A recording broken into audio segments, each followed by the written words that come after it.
In today's video, I'm going to show you how to prepare your Canva designs for print.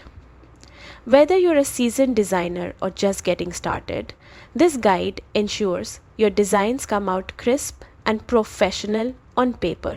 Start by opening your Canva design. Once your project is ready, look to the Share button in the top right corner.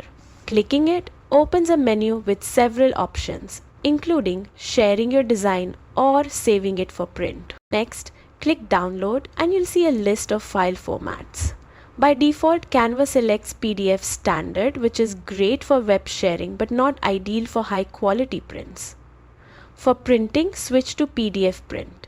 This format ensures the highest resolution and includes crucial print settings like bleed, which prevents white edges when your design goes to the edge of the paper. Some printers may also require specific color profiles like CMYK, so if you're using a professional print service, check their requirements.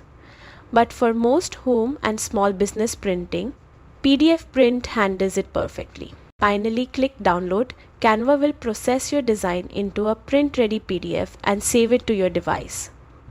Before sending it to a printer, always check the print preview to ensure everything looks exactly as you envisioned. And that's it! Your Canva design is now fully prepared for high-quality prints, turning your digital creation into a vibrant, professional product. Happy designing, and don't forget to like and subscribe for more Canva tips and tricks.